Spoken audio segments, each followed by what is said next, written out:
When I was a kid, my father sometimes told me at bedtime that if I closed my eyes and didn't open them for a long time, all the demons would blow away. Yesterday I turned 60, but I still take his advice. Not because I'm sentimental or want to keep the memory of my father alive. I just can't think of a better solution. To get away from all the demons that haunt Freeburg, I'd need to wear a blindfold 24/7. Plus, it's a good idea to act blind when talking to reporters. At least that's what my colleagues say. They're afraid of press conferences. But for me, it's more like a confessional. No matter what lies you tell, you're privately thinking the honest answers. It helps me remember who I am. The fact that I'll be reading all about it in the papers tomorrow is a small price to pay. Call it penance for the preacher.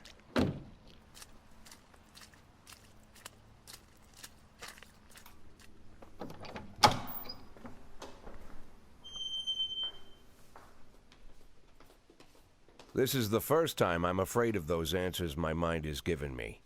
Not because I'm mad I'm losing my job. Though it's true, I'm mad as hell. Not because I subconsciously blame everyone else. Though I damn sure do blame them. And don't even ask me what my next move is. I can't imagine. But even that doesn't scare me. The worst thing is, I know I'm gonna have to do something. And I'll be damned if I know how far I'll go. I may have a lot of vices, but predictability isn't one of them.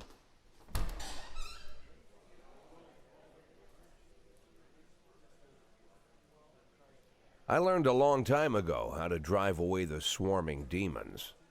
But what do you do when they're trying to rip your soul from your skin? Shutting my eyes tight as I can. The best solution remains the same: play blind. I just hope the reporters think I was blinded by the camera flash.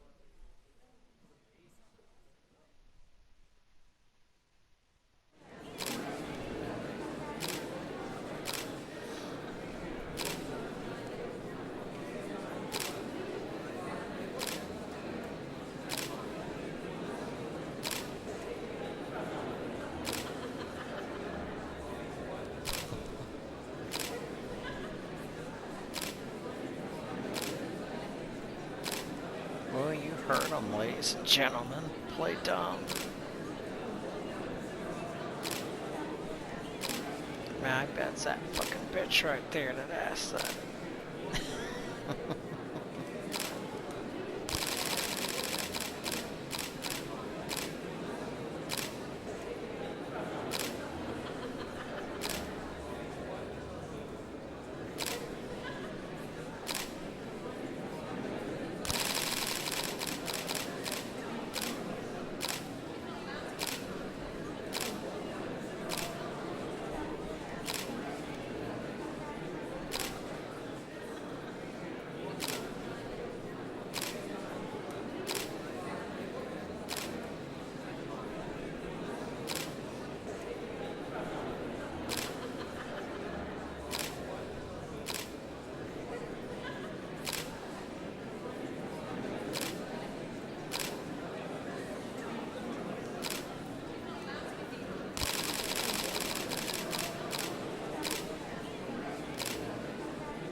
How's the back today, Mr. Boyd? Same as usual. How did the press conference go? You can read about it in the newspapers tomorrow. Don't let anyone in.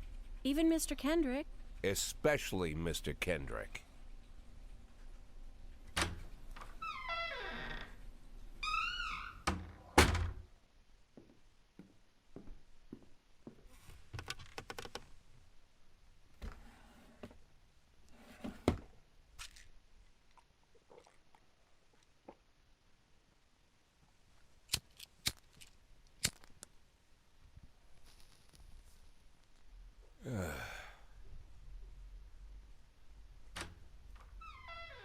As soon as I heard the door creak, I knew what face I'd see. When I tell Emma not to let anyone in, there's only one man it could be. Rude, arrogant, no warning. That's Mayor Rogers in a nutshell. White summer shoes, white socks, white shorts, white polo shirt, and the white smile of a hungry shark. Mayor Rogers enters every room like he owns the place. Even the floorboards under his feet sound like they're creaking an apology. He never shied away from the odd corruption scheme. It's like the devil walks behind him. In the movies, the villains controlling the city play golf with the judges. Rogers plays tennis with them instead. That's about the only difference. Jack, I was hoping to catch you after the press conference. You ran away so quick. There's no smoking at City Hall. No reason for me to hang around. Well, this morning I signed a ban on smoking in all public buildings. Soon you won't be able to smoke here either. Soon enough, I won't be here at all. That's what I wanted to talk to you about. The people of this city like you, Jack. The police chief of all people. Don't betray that, Jack. Don't get wrapped up in any schemes. Sit nice and quiet for the next 180 days, and you'll be remembered as a hero. That's the only thing that you still have left. Be the hero. Then how am I supposed to scrape together a retirement fund? You had a million chances to secure a luxury pension, one that even I would have envied, although I've never set aside any money for myself. I'm not planning to retire anytime soon.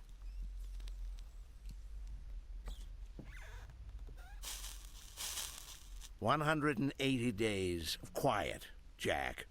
That's all I need.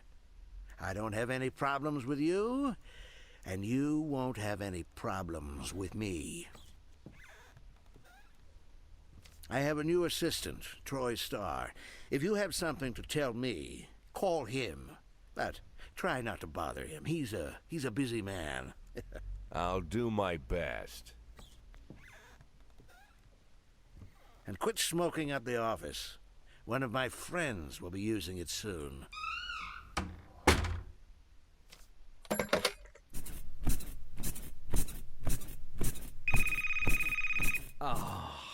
I'm sorry, babe. Only the mayor has this number. Mr. Mayor? Yeah, is this Troy Starr? Yes? Go fuck yourself, Troy Starr.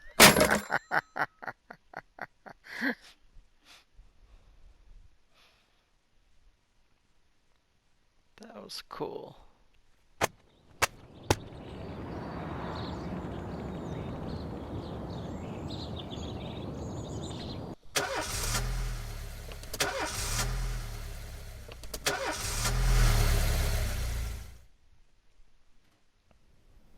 Cops don't use the police station cafeteria anymore.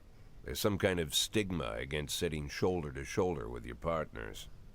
Everybody just takes snacks from the machines or grabs a meal and hammers it down in the corner like a vulture on a corpse.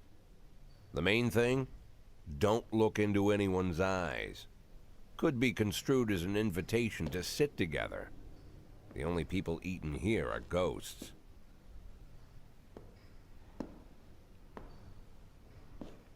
My deputy, Francis Kendrick. He recently became one of those ghosts. The subject of one of the most devastating corruption scandals in the history of Freeburg. No evidence to support the accusations, but everyone knows Kendrick's days are numbered. I need that file I asked for. Needs to be ready tonight. Francis didn't say anything, but I understood. Ghosts aren't supposed to talk. Besides, I got a feeling he was already finished.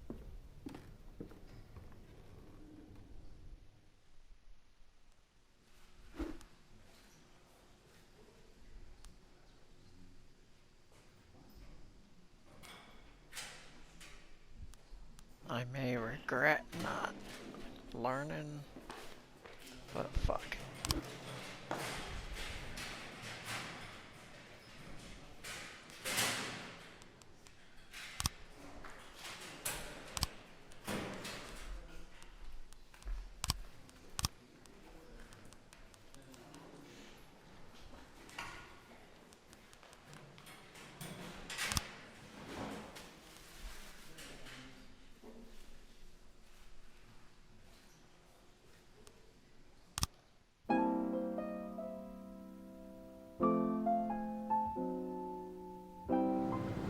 Don't you leave me here. Don't you leave me here. In progress. If you must go, sweet 311A mama, in progress. please leave a dime for beer. Rooster crow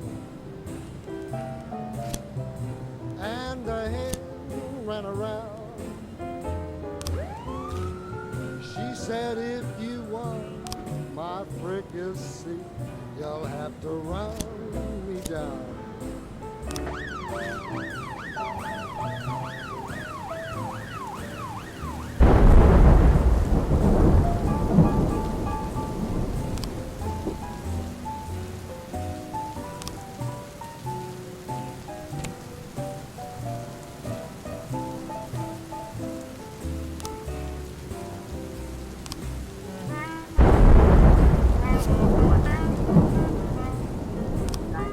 In progress.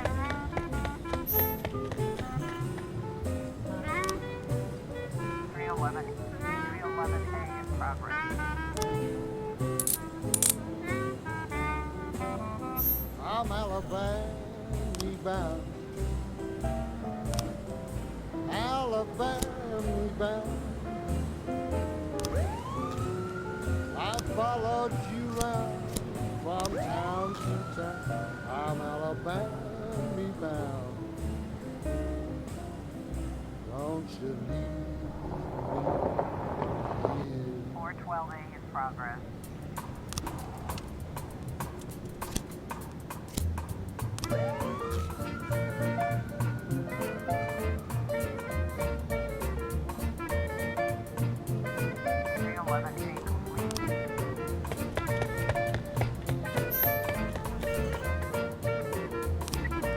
Sorry, Purdy.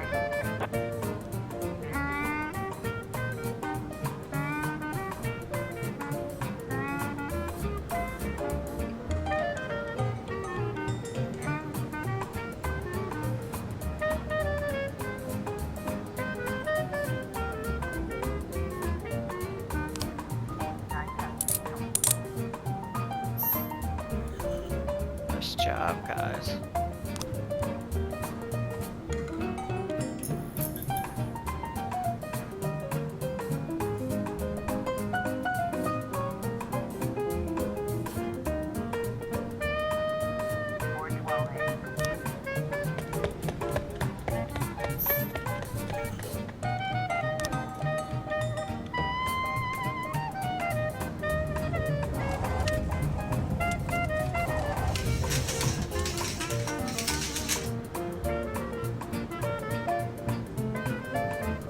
Yeah, time to turn it.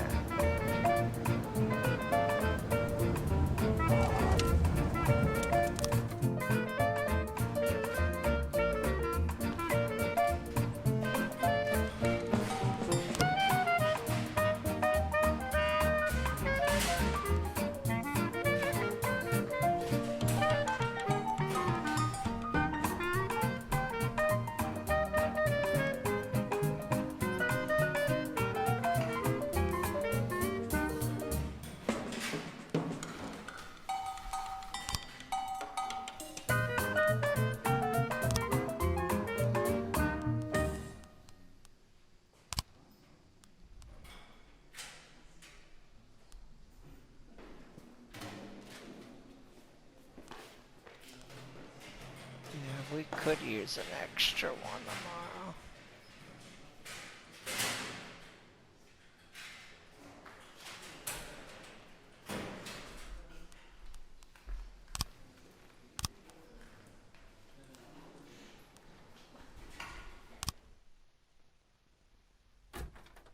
Used to be, when I asked Kendrick to stay late at the office, he liked to grumble and crack wise.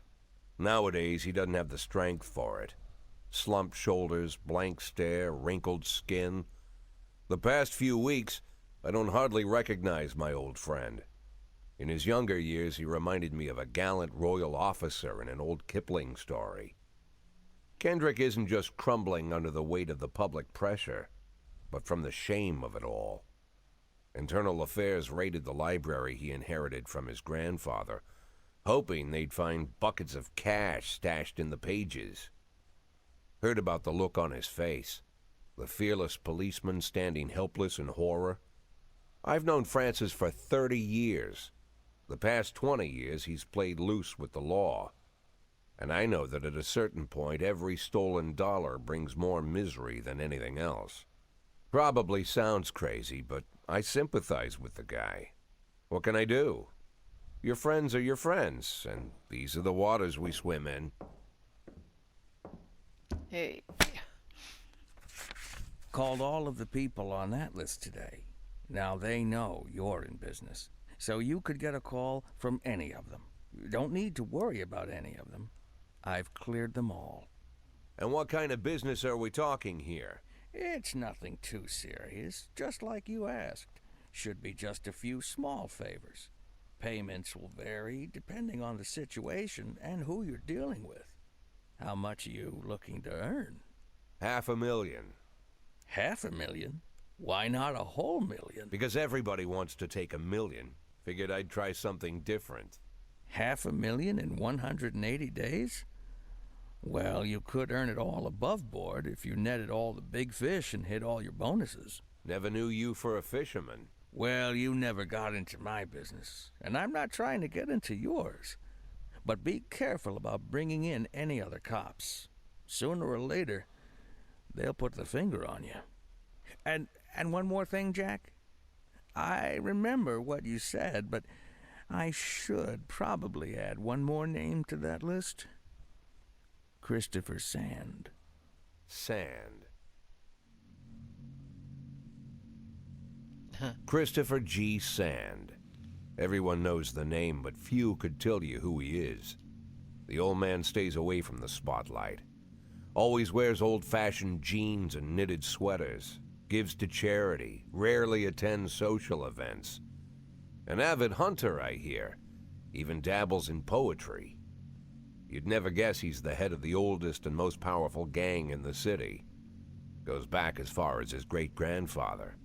And Sand is strict about following the old rules. He rarely involves himself in commonplace murders and robberies. Hardly needs to intimidate anyone to get his point across. The people who work for him each have their sphere. They provide protection where needed, even work with the authorities when they want to make a deal. Meanwhile, Sand pulls the strings without getting his hands dirty. People sometimes mistake his quiet approach. A couple years ago, an arms dealer decided to expand its business without asking permission, and his whole family paid the price. In 4 weeks, Sand killed 31 people. Old men, women, even a few teenagers. And Sand's people made sure every paper reported it.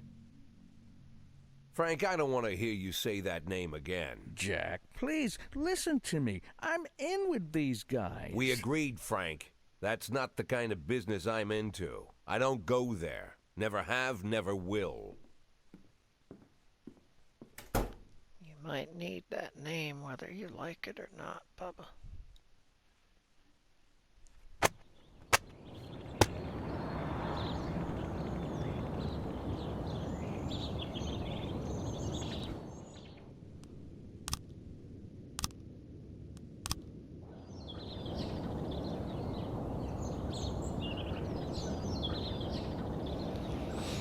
Time we at?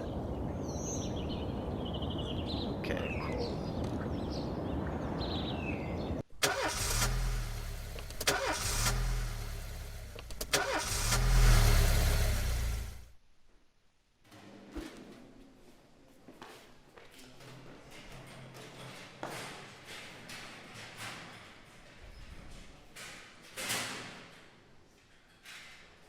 Good God, man.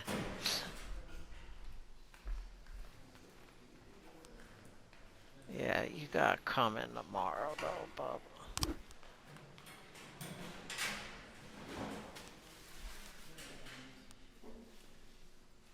Oh, I can promote somebody, huh?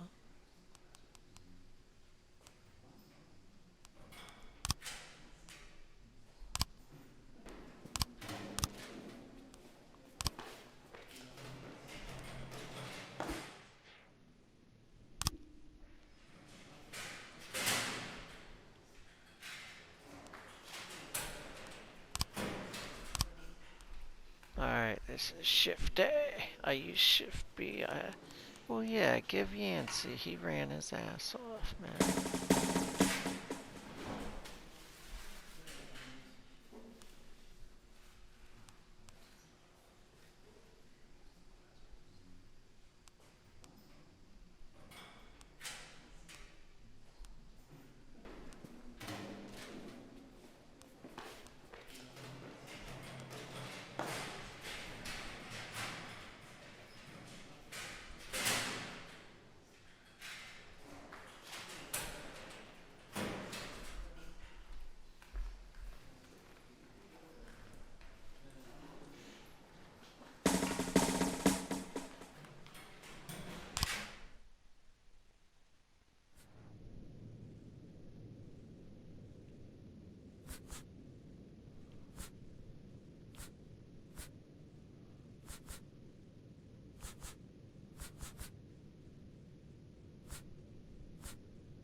Yeah, let's go with Chopin.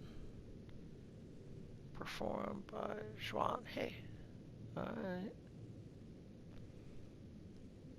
Juan Hay. Okay.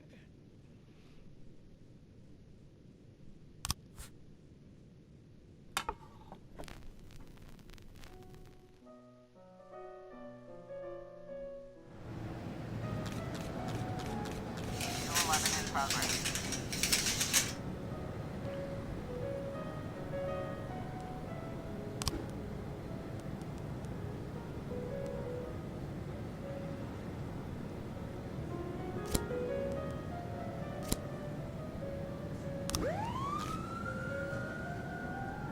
U11 in progress.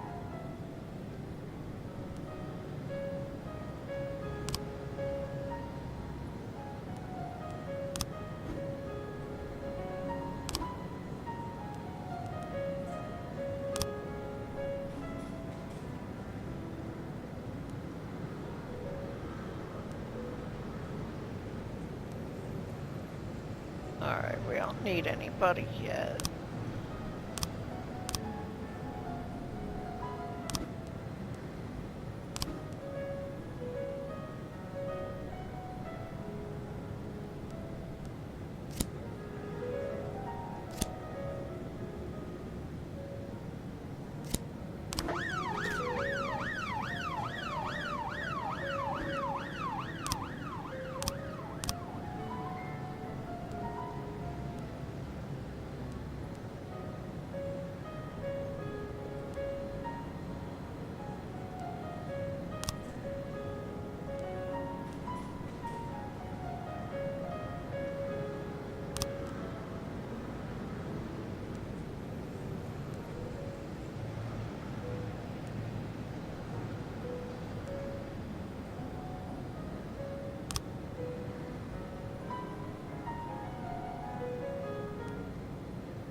I don't know what that costs me or what.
gonna send Yancey.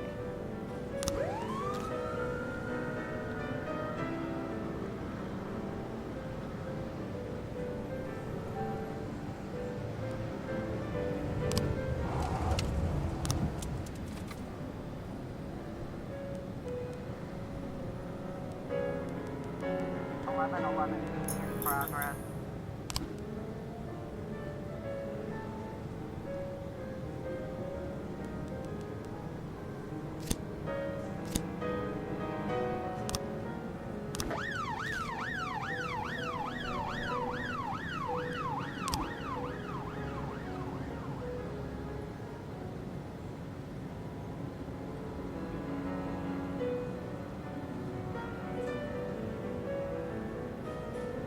Oh, you fuck. I promoted you for no reason. Go fuck yourself. 411 in progress.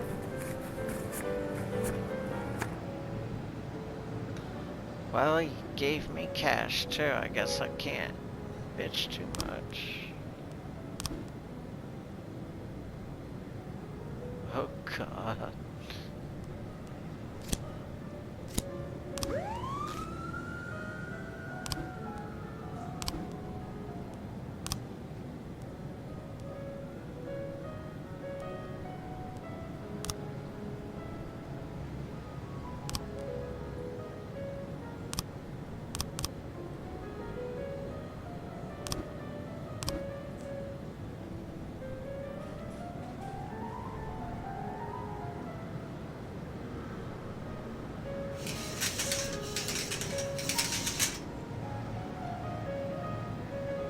We've got a situation here.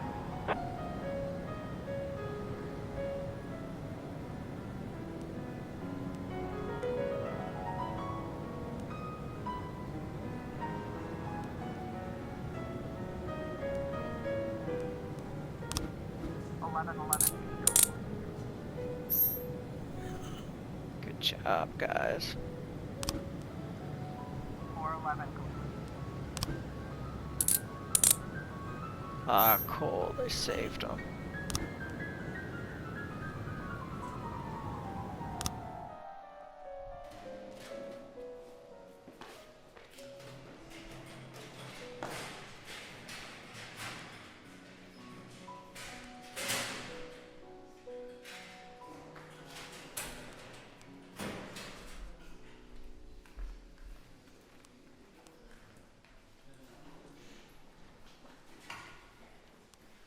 Yeah, fucking Yancey quit on us, man.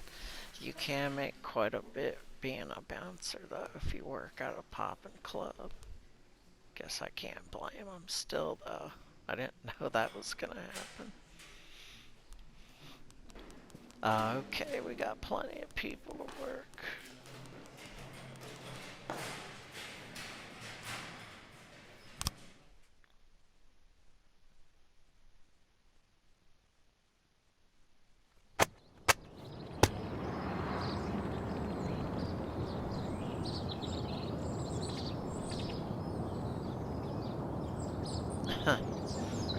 Okay. Well, what's up?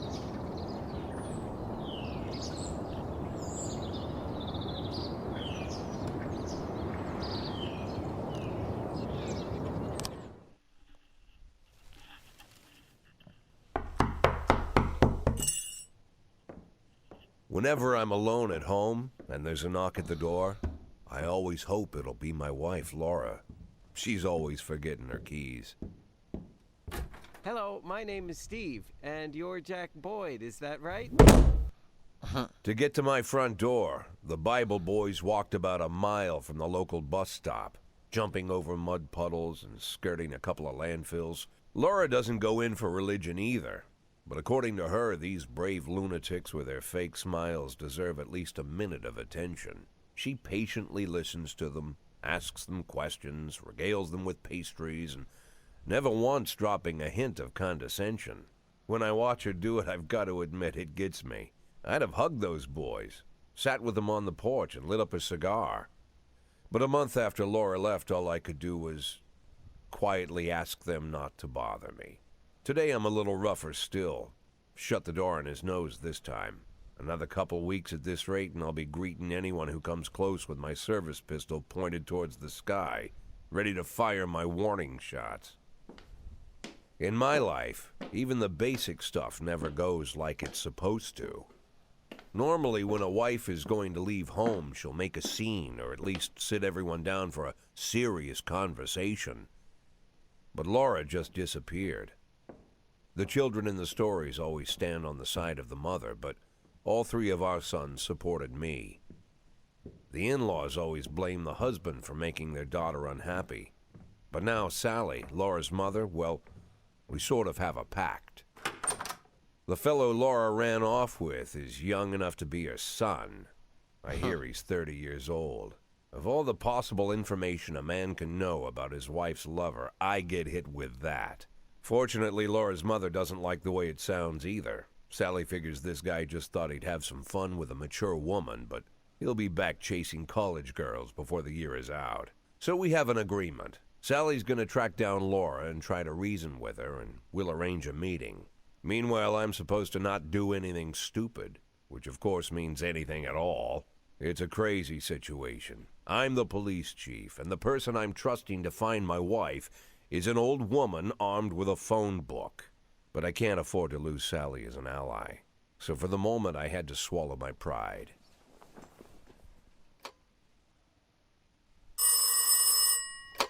Hello. Mrs. Markham, this is Boyd. Oh, is there any news? That's what I wanted to ask you. Have you found anything? An address, phone number? Have you spoken to her? Don't worry, Jack. I've narrowed the range to 2 suspects, or whatever you like to say at your police building.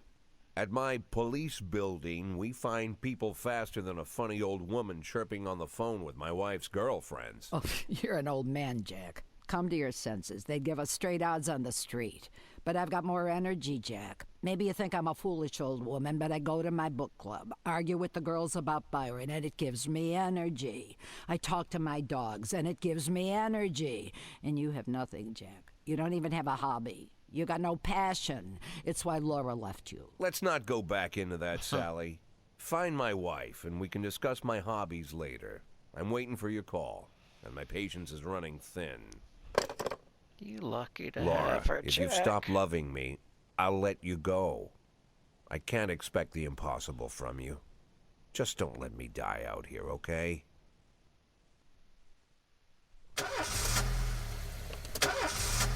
Sorry about your personal BS, Chief.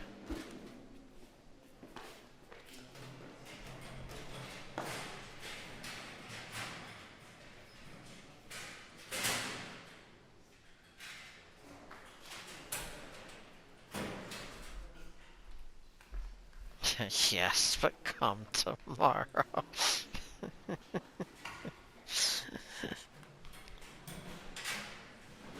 You know the real life answer is gonna be no. I would just like to see the reaction on her face if she got a serious, yeah, but come tomorrow.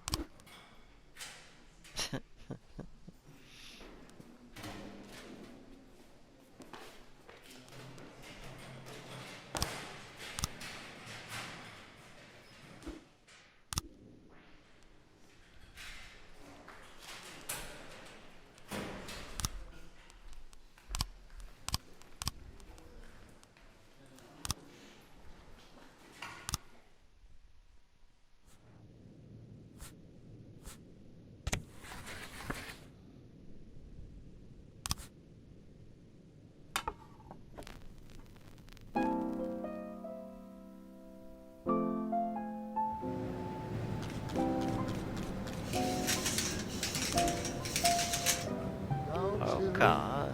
Me here. Don't you leave me here. If you must go, sweet mama, please leave a dime for bed.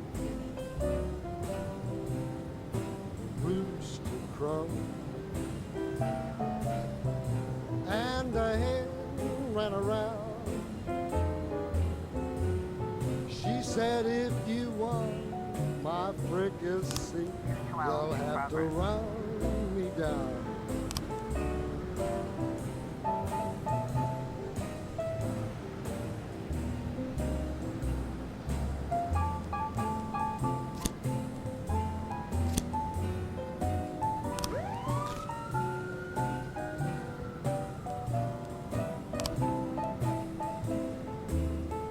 Damn.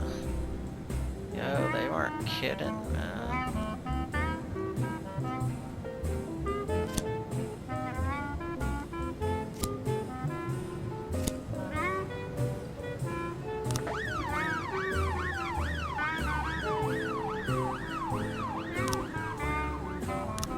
I'm Alabama bound.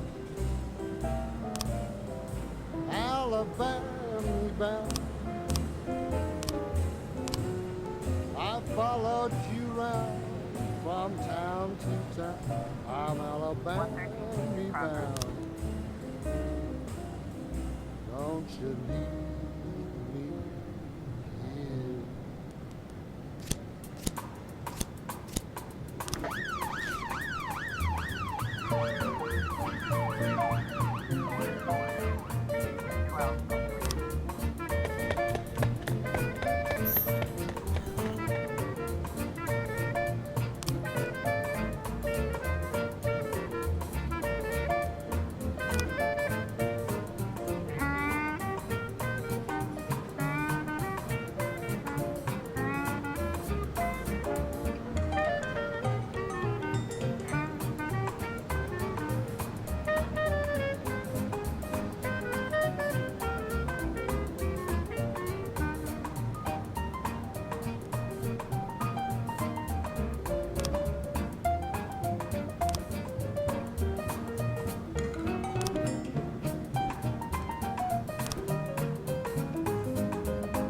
Oh, that what's happened to the...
Alright, I gotta let my boys do their thing still. Officer on scene.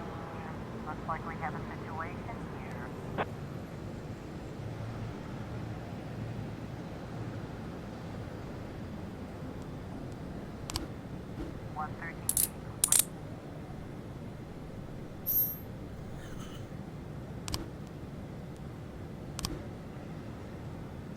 I don't have anybody yet.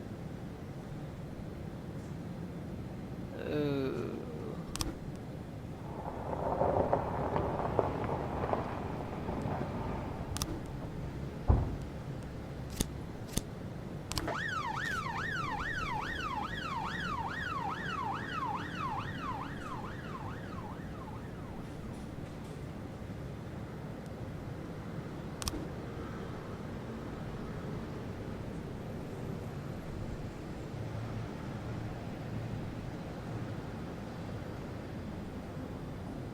Okay.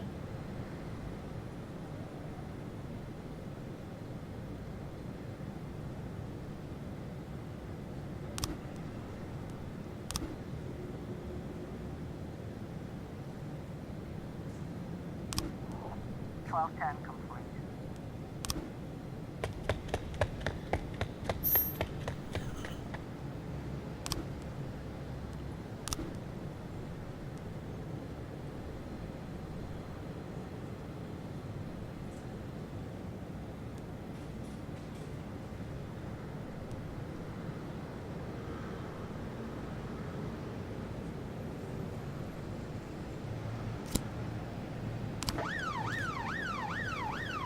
Send the Asian. She'll be perfect. I'm playing, obviously.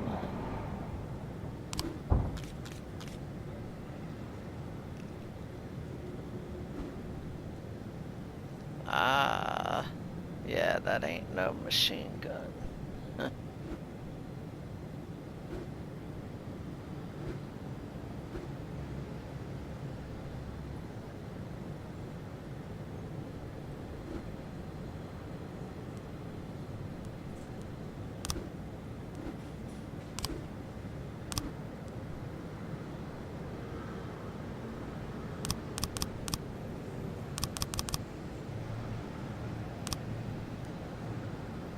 311A in progress.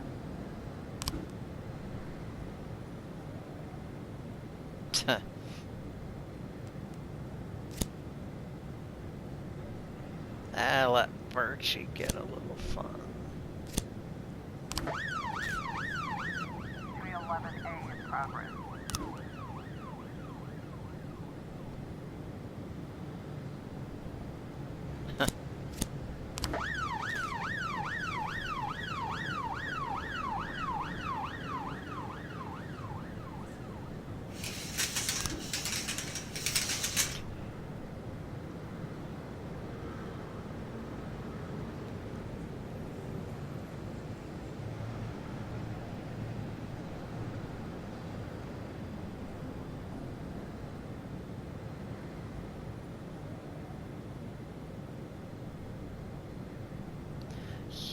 Yeah, Coach, you did a...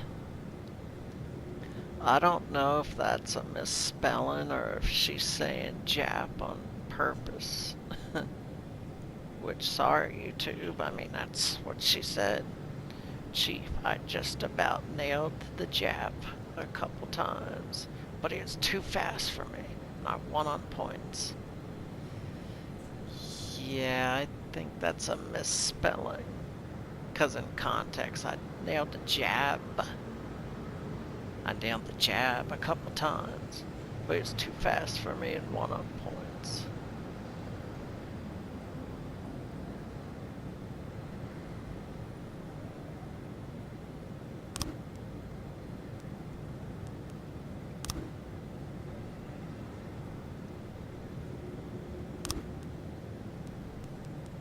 Officer on scene. Looks like we have a situation here.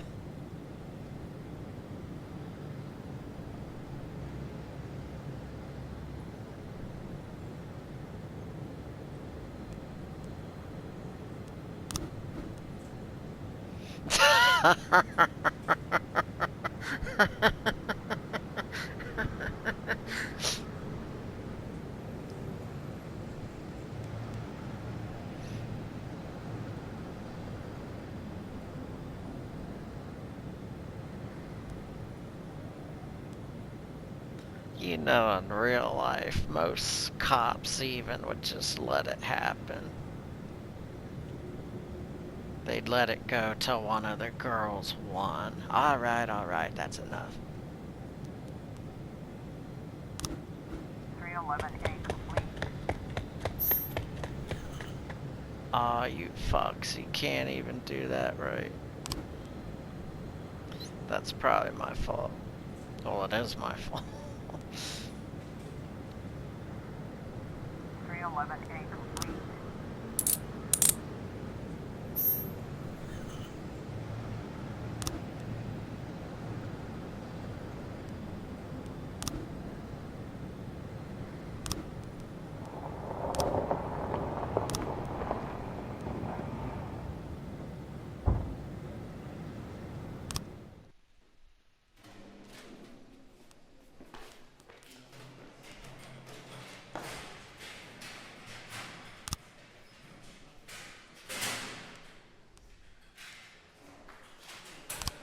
Yeah, remember, she did do that thing. You know, attend that fight.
Alright guys, this game auto saves.